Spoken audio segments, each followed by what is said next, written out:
ಇನ್ನು ರಾಜ್ಯ ಬಿಜೆಪಿಯಲ್ಲಿ ಭುಗಿಲೆದ್ದ ಭಿನ್ನಮತ ಈಗ ಮತ್ತಷ್ಟು ಉಲ್ಬಣಗೊಂಡಿದೆ.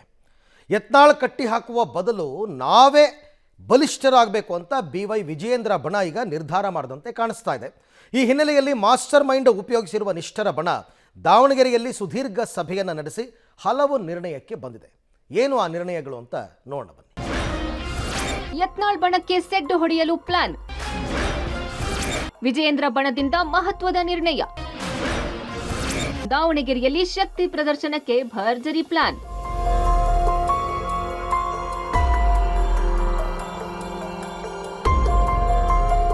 ರಾಜ್ಯ ಬಿಜೆಪಿ ಒಡೆದ ಮನೆಯಂತಾಗಿದೆ. ಬಿಜೆಪಿ ರಾಜ್ಯಾಧ್ಯಕ್ಷ BY ವಿಜಯೇಂದ್ರ ಬಣ ಯತ್ನಾಳ್ ಬಣಗಳಾಗಿ ರೂಪುಗೊಂಡಿದ್ದು, ವರಿಷ್ಠರು ಮಧ್ಯ ಪ್ರವೇಶ ಮಾಡಿದ್ರು ಸಹ ಎರಡೂ ಕಡೆಯಿಂದ ಕಚ್ಚಾಟ ಮಾತ್ರ ತಣ್ಣಗಾಗ್ತಿಲ್ಲ. ಯತ್ನಾಳ್ ಉಚ್ಚಾಟನೆ ಆಗ್ತಾರೆ ಅಂತ BY ವಿಜಯೇಂದ್ರ ಬಣ ಕಾದು ಕುಳಿತಿತ್ತು. ಆದ್ರೆ ಯತ್ನಾಳ್ ಉಚ್ಚಾಟನೆ ಆಗದೆ ಮತ್ತೆ ಯಡಿಯೂರಪ್ಪ ಕುಟುಂಬದ ವಿರುದ್ಧ ಬೆಂಕಿ ಉಗುಳೋದು ಜಾಸ್ತಿ ಮಾಡಿದ್ದಾರೆ. ಡಿಸೆಂಬರ್ ವೇಳೆಗೆ BY ವಿಜಯೇಂದ್ರ ಬದಲಾಗ್ತಾರೆ ಅಂತ ಯತ್ನಾಳ್ ಬಣ ಹೇಳಿತ್ತು. ಅದು ಆಗಿಲ್ಲ. ಹೀಗಾಗಿ ಯತ್ನಾಳ್ ಟೀಮ್ ಕಟ್ಟಿ ಹಾಕಬೇಕು, ವರಿಷ್ಠರಿಗೆ ಸಂದೇಶ ನೀಡಬೇಕು ಎಂಬ ಉದ್ದೇಶದಿಂದ ದಾವಣಗೆರೆಯಲ್ಲಿ ವಿಜಯೇಂದ್ರ ಬಣದ 40ಕ್ಕೂ ಹೆಚ್ಚು ಮಾಜಿ ಶಾಸಕರು ಸಭೆ ನಡೆಸಿ ಹಲವು ನಿರ್ಣಯ ಕೈಗೊಂಡಿದ್ದಾರೆ. ಸಭೆಗೂ ಮುನ್ನ ಈ ಸಭೆ ಯತ್ನಾಳ್ ವಿರುದ್ಧವೇ ಅಂತ ಸೋಮಶೇಖರ್ ರೆಡ್ಡಿ ಹೇಳಿದ್ದು ಕುತೂಹಲಕ್ಕೆ ಕಾರಣವಾಗಿತ್ತು.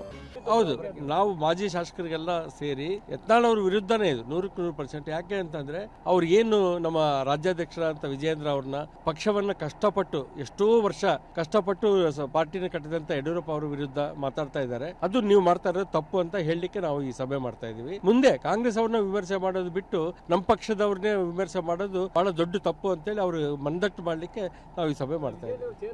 ಇಲ್ಲ, ಚಾನ್ಸೇ ಇಲ್ಲ. ಅವರೇ ಮುಂದೆ ಬರೀತಾರೆ. ಎಲೆಕ್ಷನ್ ಆಗೋವರೆಗೆ ಅವರೇ ಅಧ್ಯಕ್ಷರಾಗಿರ್ತಾರೆ. ದಾವಣಗೆರೆಯಲ್ಲಿ BY ವಿಜಯೇಂದ್ರ ಬಣದ Somashekar Reddy, MP Renukacharya, SA Ravindranath Sampangi, Haratalu Halappa, N Mahesh ಸೇರಿದಂತೆ 40ಕ್ಕೂ ಹೆಚ್ಚು ಮಾಜಿ ಶಾಸಕರು, ಮಾಜಿ ಸಚಿವರು ಬರೋಬ್ಬರಿ 4 ಗಂಟೆ ಸುದೀರ್ಘ ಸಭೆ ನಡೆಸಿದ್ದಾರೆ. ಸಭೆಯಲ್ಲಿ ಹಲವು ನಿರ್ಣಯ ಕೈಗೊಳ್ಳಲಾಗಿದ್ದು, ಅದರಲ್ಲಿ ಪ್ರಮುಖವಾಗಿ BY ವಿಜಯೇಂದ್ರ ಅವರನ್ನ ಮುಂದಿನ ವಿಧಾನಸಭಾ ಚುನಾವಣೆ ತನಕ ಮುಂದುವರೆಸಬೇಕು. ಎರಡನೆಯದು, ದಾವಣಗೆರೆಯಲ್ಲಿ BS ಯಡಿಯೂರಪ್ಪ ಜನ್ಮದಿನವನ್ನು 20 ಲಕ್ಷ ಜನ ಸೇರಿಸಿ ಶಕ್ತಿ ಪ್ರದರ್ಶನ ನಡೆಸಬೇಕು. ಮೂರನೆಯದು, ಇಲ್ಲಿರುವ ಎಲ್ಲಾ ಮಾಜಿ ಶಾಸಕರಿಗೆ ಮುಂದಿನ ಬಾರಿ ಅವಕಾಶ ನೀಡಬೇಕು. ಅಲ್ಲದೆ ದೆಹಲಿಗೆ ಹೋಗಿ ಪಕ್ಷದ ಆಂತರಿಕ ವಿಚಾರ ತಿಳಿಸೋಕೆ ನಿಯೋಗ ಹೋಗುವುದು ಅಂತ ಘೋಷಣೆ ಮಾಡಲಾಗಿದೆ. 55 ಜನ ಶಾಸಕರು ನಮ್ಮ ಸಭೆಯಲ್ಲಿ ಭಾಗವಹಿಸಿದ್ದಾರೆ.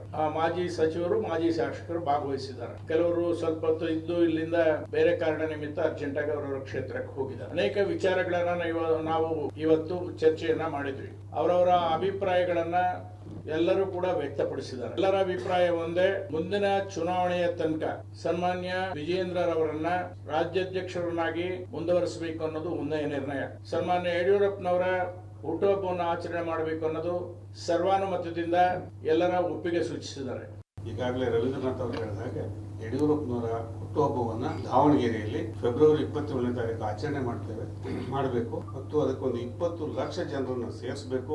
ರಾಷ್ಟ್ರೀಯ ನಾಯಕರುಗಳು, ನಾವು ಶಿವಮೊಗ್ಗಕ್ಕೆ ಯಡಿಯೂರಪ್ಪನವರ ಬರ್ತ್ಡೇ ಸಂದರ್ಭದಲ್ಲಿ 2 ವರ್ಷದ ಹಿಂದೆ ಏರ್ಪೋರ್ಟ್ ಉದ್ಘಾಟನೆ ಅಂತ ಹೇಳಿ ಅದರ ಜೊತೆಗೆ ಯಡಿಯೂರಪ್ಪ ಒಬ್ಬ ಏರ್ಪೋರ್ಟ್ ಉದ್ಘಾಟನೆ ಮೋದಿ ಅವರನ್ನ ಕರೆಸಿದ್ರು. ಈ ಬಾರಿ ಕೂಡ ಮೋದಿಯವರು, ಅಮಿತ್ ಶಾ, ನಮ್ಮ ಪಕ್ಷದ ಅಧ್ಯಕ್ಷರು ಹಾಗೂ ರಾಜನಾಥ್ ಸಿಂಗ್ ಅವರು ರಾಷ್ಟ್ರೀಯ ನಾಯಕರನ್ನು ಕರೆಸಿ ದೊಡ್ಡ ಒಂದು ಹುಟ್ಟುಹಬ್ಬವನ್ನು ಆಚರಣೆ ಮಾಡಬೇಕು.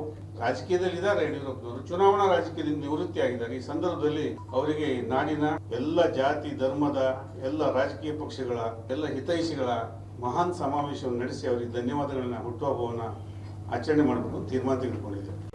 ಒಟ್ಟಾರೆ ಯತ್ನಾಳ್ ಬಣ ಕಟ್ಟಿ ಹಾಕಬೇಕು, ಜೊತೆಗೆ ಹೈಕಮಾಂಡ್ಗೆ ವಿಜಯೇಂದ್ರ ಶಕ್ತಿ ಪ್ರದರ್ಶನ ಮಾಡಿ ಸಂದೇಶ ರವಾನೆ ಮಾಡಬೇಕು ಎಂಬ ಅಂಶ ಒಳಗೊಂಡಿದೆ ಎನ್ನಲಾಗಿದೆ. ದಾವಣಗೆರೆಯಲ್ಲಿ ಯಡಿಯೂರಪ್ಪ ಅಭಿಮಾನಿ ಬಳಗದಿಂದ ಹುಟ್ಟುಹಬ್ಬ ಆಚರಣೆಗೆ ನಿರ್ಣಯ ಮಾಡಲಾಗಿದ್ದು, ಈ ಹುಟ್ಟುಹಬ್ಬಕ್ಕೆ ಹೈಕಮಾಂಡ್ ಗ್ರೀನ್ ಸಿಗ್ನಲ್ ಕೊಡುತ್ತಾ ಇಲ್ವಾ? ಬಿಜೆಪಿಯಲ್ಲಿ ಮತ್ತೇನು ಬೆಳವಣಿಗೆಗಳು ಆಗುತ್ತವೋ ಕಾದು ನೋಡಬೇಕಿದೆ. ಪುನೀತ್ ಆಪ್ತಿ, ಪಬ್ಲಿಕ್ ಟಿವಿ, ದಾವಣಗೆರೆ.